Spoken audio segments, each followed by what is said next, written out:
Hello, good morning students. Now we have to start the next topic, that is the sexual reproduction in human being. Okay, यहाँ पर हमारे पास जो topic निकल कर आ रहा है वो कह रहा है sexual reproduction human being. Plants का हम स्टडी कर चुके हैं। तो क्या होता है sexual reproduction? The process of giving birth to the young one. Okay, किसी यंग वन को बर्थ देने की प्रोसेस क्या कहलाती है? रिप्रोडक्शन। बट यहाँ पर दो पेरेंट्स इन्वॉल्व हो रहे हैं। पहला कौन हो रहा है? मेल। ओके, पहला कौन इन्वॉल्व हो रहा है? मेल। और सेकंड कौन इन्वॉल्व हो रहा है? फीमेल। तो यहाँ पर दो पेरेंट्स अगर इन्वॉल्व होते हैं तो वह प्रोसेस कहलाती है, that is known as the sexual reproduction. मैं आपको बता चुका था ऐसा क्यों होता है, क्योंकि यहाँ पर हाफ नंबर ऑफ गैमेट्स किससे आते हैं? मेल से आते हैं, और हाफ नंबर किससे आते हैं? फीमेल से। और फिर क्या बनाता है? 2n बनाता है, जो कि आगे चलकर वेरिएशंस लाएगा। किस में वेरिएशंस आएगा? जो भी न्यू प्रोजेनीज हैं उन प्रियोजेनीज के अंदर वेरिएशंस आता है, और वेरिएशंस आने पर क्या बनेंगे? यहाँ पर मैक्सिमम चांस बनेंगे किसके? There is a chance of the evolution के चांस उसमें बनते हैं। ओके, तो यहाँ पर जो सेक्सुअल ह्यूमन बीइंग और जितने भी लिविंग ऑर्गेनिजम्स होते हैं वो सेक्सुअल डायमॉर्फिज्म शो करते हैं, मतलब मेल और फीमेल दोनों ही अलग अलग बनते हैं। ओके, तो यहाँ पर जो मेल होता है उसके अंदर स्पर्म के अंदर उनमें जो गैमेट्स होता है मेल के अंदर, वो गैमेट्स जो होता है उस गैमेट्स के अंदर किसका? ओके, ये जो गैमेट्स हैं उसके अंदर दो तरह के क्रोमोसोम्स होते हैं। मेल के अंदर एक्स वाई, और फीमेल के अंदर कौन सा होता है? X x. तो जो ये एक्स वाला जो है वो डिनोट करता है गर्ल या फीमेल को, और वाई वाला जो डिनोट करेगा वो किसको डिनोट करेगा? मेल को। वाई किसको डिनोट कर रहा है? Y is denoted to the male. Okay, तो यहाँ पर जो प्रोसेस चलेगी वो प्रोसेस कहलाएगी गैमेटोजेनेसिस। ओके, क्या होता है? Gametogenesis is process of formation of gametes.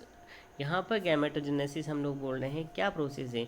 Gametogenesis process of formation of gametes. Gametes कौन से?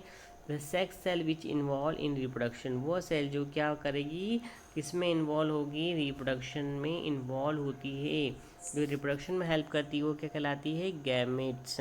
तो मेल के अंदर क्या होंगे? मेल के अंदर होंगे स्पर्म। मेल के अंदर किसका फॉर्मेशन होगा? स्पर्म का। जबकि फीमेल के अंदर किसका बनेगा? ओवम का। तो process of formation of sperm, sperm बनने की जो प्रोसेस होती है वो कहलाती है spermatogenesis.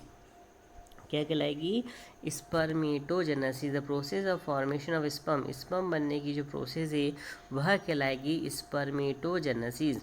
And formation of ovum, ovum बनने की जो प्रोसेस होती है वो कहलाती है oogenesis। The process of formation of ovum, female के अंदर ओवम बनेंगे तो उसे क्या कहला जाएगा? oogenesis। ओके, इसके बाद नेक्स्ट टॉपिक निकल कर आता है यहाँ पर भी फर्टिलाइजेशन। क्या होता है फर्टिलाइजेशन?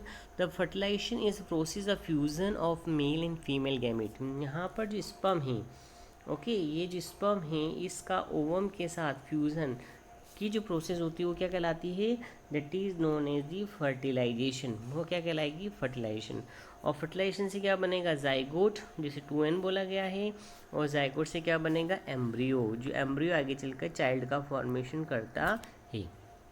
ओके, तो यहाँ पर जो है वो प्राइमरी जब ये प्रोसेस होती है फर्टिलाइजेशन की, तो ये फर्टिलाइजेशन की प्रोसेस भी दो तरह से होती है। एक तो होता है internal fertilization, fertilization which is take place inside the body. Inside, अगर वो मेल से फीमेल की बॉडी के अंदर स्पर्म या गैमेट को ट्रांसफ़र किया जा रहा है और फीमेल की बॉडी के अंदर अगर फर्टिलाइजेशन हो रहा है तो वह कहलाता है इंटरनल फर्टिलाइजेशन। जितने भी मैमल्स होते हैं, ओके, उन मैमल्स के अंदर इंटरनल फर्टिलाइजेशन की प्रोसेस देखी गई है। ओके, और जो भी रेप्टाइल्स हैं जैसे स्नेक्स वगैरह उनके अंदर, एव्स के अंदर, ओके, तो इनके अंदर इंटरनल फर्टिलाइजेशन होता है। जबकि external fertilization, the fertilization which is take place outside the body, ऐसा फर्टिलाइजेशन जो कहाँ पर हो? बॉडी से बाहर हो।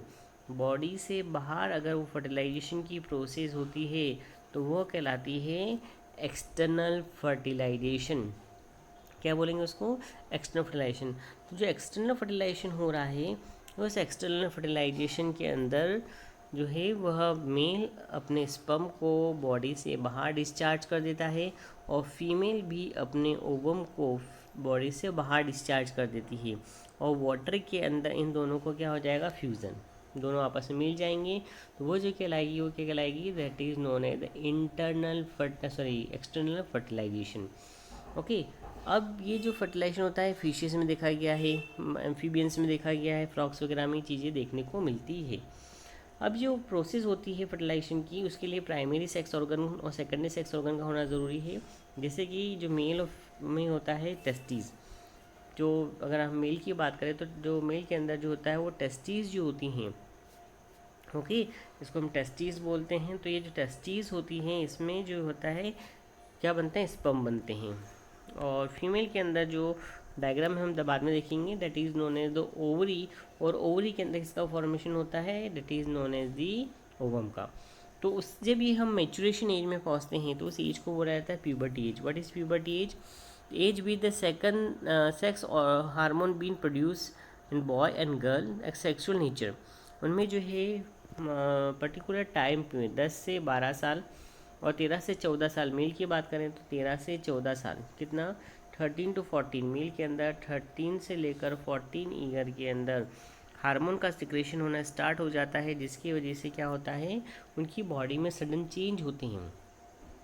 उसे हम बोलते हैं that is known as secondary sexual characteristic. अगर आप बचपन में थे तो सिंस बर्थ से लेकर 12 साल तक आप में प्राइमरी सेक्स ऑर्गन थे, आपके प्राइमरी सेक्स ऑर्गन कोई हार्मोन सिक्रेट नहीं कर रहे थे, तो ऐसे कोई चेंजेस देखने को नहीं मिले। पर जैसे ही सेकेंडरी सेक्सुअल कैरेक्टरिस्टिक स्टार्ट होते हैं, मेल के अंदर 12 to 30, 13 to 14, और फीमेल के अंदर 10 to 12। फीमेल के अंदर क्या देखने को मिल रहा है, 12 से 14, 10 से 12 साल के अंदर उनमें भी बहुत सारे चेंजेस देखने को मिलते हैं।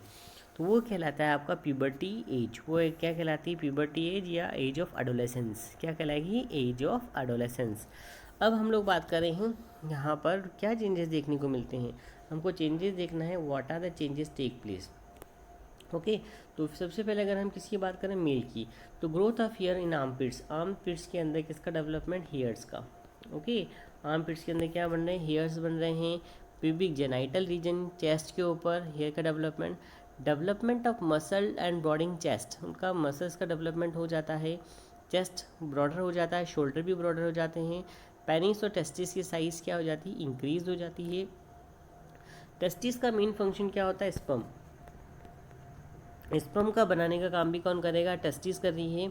सेक्सुअल डिज़ायर जो एसोसिएट एडल्टहुड आने के बाद जो सेक्सुअल डिज़ायर होती है वो भी काम कौन करेगा, सेकेंडरी सेक्सुअल कैरेक्टरिस्टिक्स में टेस्टिस। उसके अलावा जो आप नेक के ऊपर एडम्स एप्पल देखते हैं, प्रोस्ट्रूडिंग हो जाता है, आवाज़ में सडनली चेंज हो जाता है, क्रैकिंग वॉइस, पिचिंग होती है वो बढ़ जाती है, और इंक्रीजिंग हाइट, हाइट का बढ़ना, ये सारी चीज़ें होती हैं मेल के अंदर। अगर फीमेल की बात करें, growth of hairs in armpit, female के अंदर भी आर्मपिट्स में हेयर का development. Growth of enlargement of mammary gland का बढ़ना, हिप्स का बढ़ना, वॉइस में सडनली चेंज होना, deposition of extra fat on the hips region, hips और थिंग्स रीजन में फैट का डिपोजिशन होना, और उनके फेलोपियन ट्यूब, यूटिरस और वाजाइना का चेंज होना शेप में। और सबसे मेन चीज़ होती है ओवरी में का के द्वारा एग का रिलीज होना, और हर महीने every month their is starting of the menstrual cycle, menstrual cycle का स्टार्टिंग होना वो भी इसके अंदर आता है। और development of feeling sexual, female के अंदर भी सेक्सुअल डिज़ायर का बढ़ना, ये सारी चीज़ें किसके अंदर आती है, sexual characteristic in the female, female के अंदर सेक्सुअल कैरेक्टरिस्टिक का बढ़ना। I hope you understand, okay. Thank you and like and share it.